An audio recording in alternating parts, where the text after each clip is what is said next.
He thought to himself that he needed to be cautious during self-revision and should not let them discover him. He silently squatted down, realizing that there was no one on the walkway. He exclaimed in surprise and relief that it was a close call. After sleeping the entire day, he complained about his stiff neck. He expressed worry about being late and exclaimed in frustration. He wondered about the sound he heard and realized it was a bang. He exclaimed in pain and continued to express his discomfort. Finally, he called out to someone, questioning them. He asked if the person was all right and commented that they were handsome. He wondered where he had seen him before and felt shocked. He asked himself to wait a minute and then remembered. He exclaimed that it was him, the person who had caused him to fail his interview the previous night.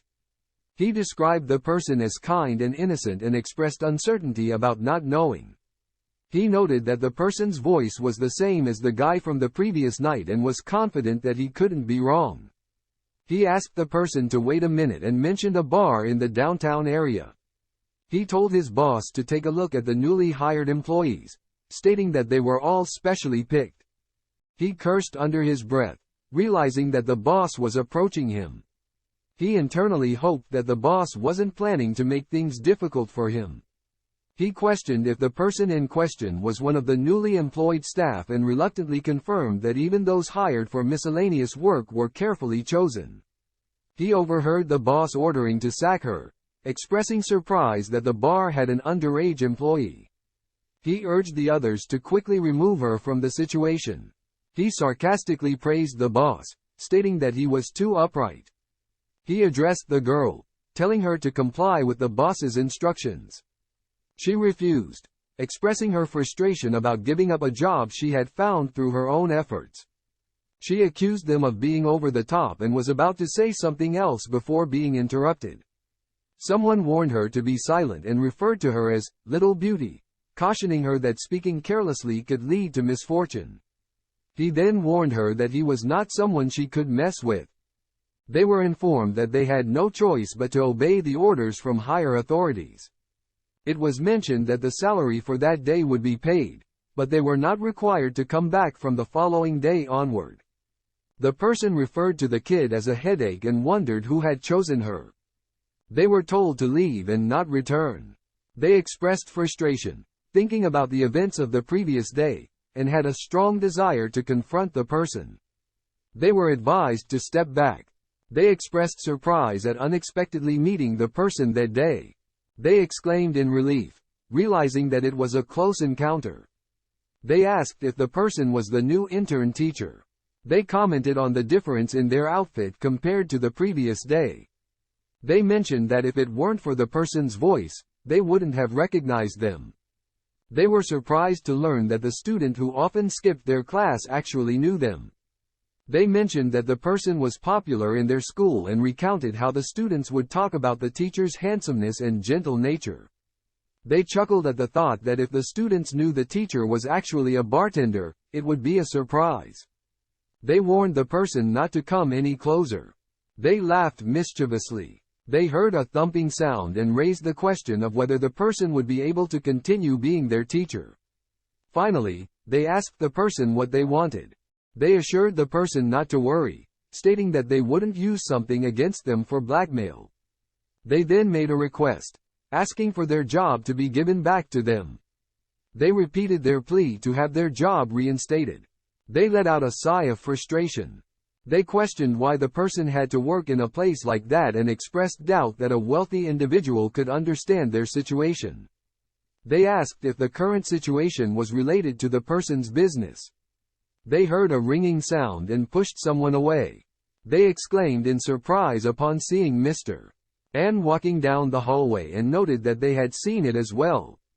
They then spotted the teacher and were filled with excitement. They mentioned that the person had a fan group present. They exclaimed in a panicked manner that they were going to be late and needed to hurry.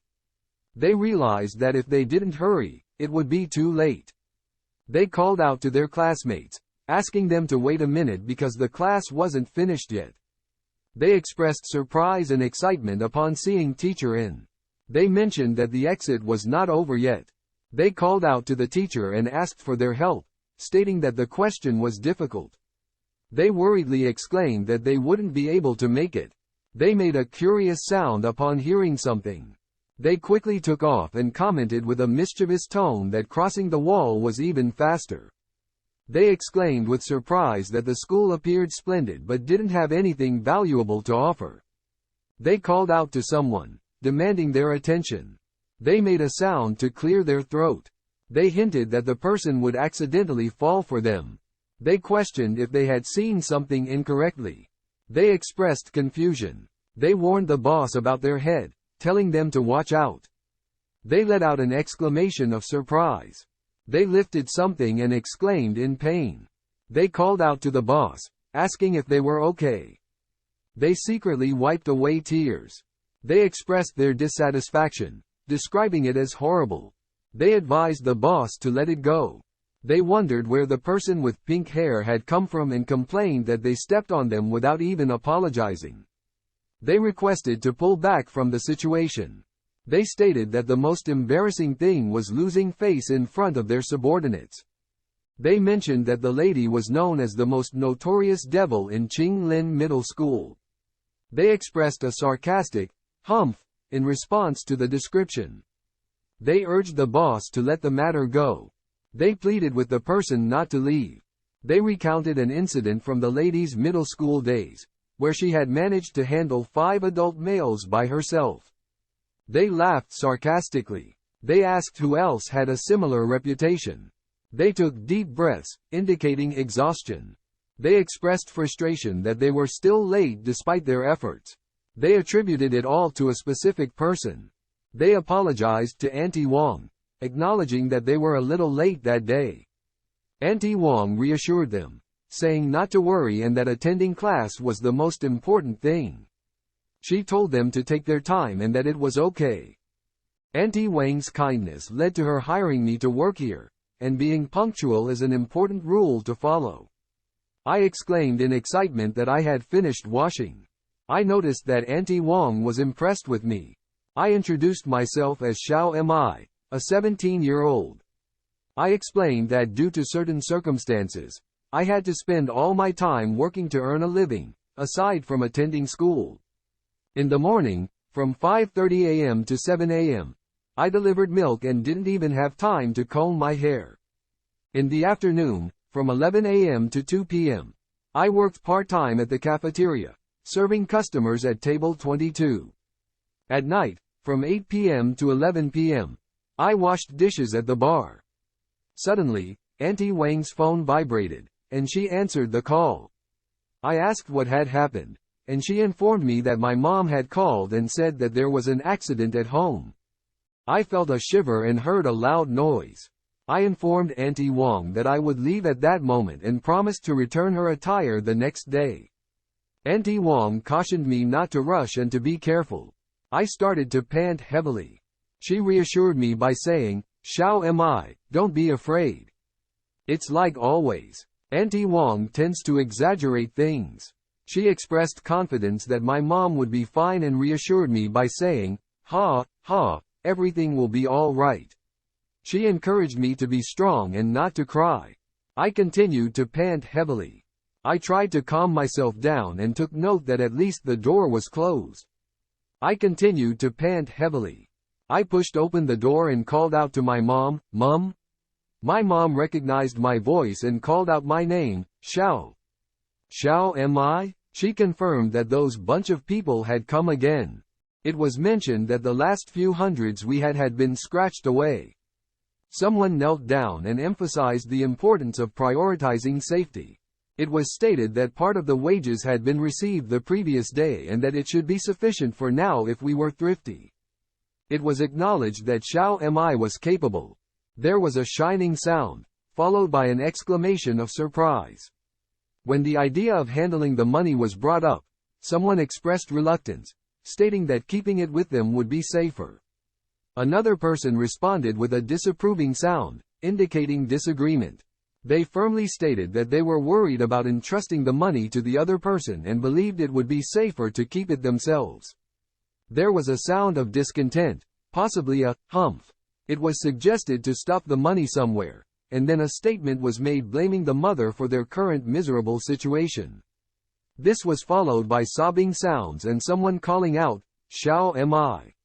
Xiao Mi defended themselves, saying that they were not as bad as they were portrayed. Another disapproving sound was made. Someone addressed another person as "Minnie," and responded with a "humph." They apologized, acknowledging their mistake. They expressed a desire for a small amount of money and promised to guard it properly this time. There were sobbing sounds, and a baby was mentioned, possibly in a plea. The idea of getting a job was brought up, but it was quickly dismissed with a "no way" response. There was a mention of shaking violently. It was mentioned that the last time you worked, you broke 30 plates, and the compensation for that cost us an additional $100. It was also brought up that in a previous job, you spoiled a customer's clothes. Additionally, there was a mention of attending a seminar or training where you were cheated out of $2,000. The speaker expressed irritation just by recalling these incidents and made a disapproving sound. They sighed and sobbed, saying sorry. They believed that if you were a little more capable, it wouldn't be so tough on them. They shared that their irresponsible dad had borrowed money and run away, leaving them with only their mom, and they had each other. They pleaded for their money not to be taken away, as it was all they had. They expressed concern for their naive, gullible, and innocent-looking mom, hoping she wouldn't be bullied or cheated while working. They also mentioned that they would take on the burden of the debt themselves. Someone commented that their mom was attractive, and they were waiting for someone. There was a thud sound, and the speaker asked why you were there again that day. They speculated that you might be waiting for your boyfriend. When they realized it was you, they nodded and told you to continue with your work. They reminded you that they had told you the previous day that you were fired, and expressed astonishment at the tense atmosphere. I mentioned that I am waiting for someone here and laughed. I asked if I could wait for them here for a while, saying that an hour would be sufficient. I agreed not to disturb other customers and assured them that I understood. I looked around, monitoring the surroundings and feeling a bit panicked. I sighed in relief, thinking that I managed to deceive the manager who appeared intimidating. I expressed my hope that the person I was waiting for would show up, and I never expected that he would work in a bar as a teacher. I commented on his well-fitting and expensive-looking suit. I pondered the possibility that he became a teacher out of boredom and considered threatening him to make him quit the job altogether. I worried about the potential consequences if I made the wrong move. Then, I asked myself what I should do and realized that I may end up in a worse situation if I didn't handle it properly. I wondered if I could still escape if I ran away now.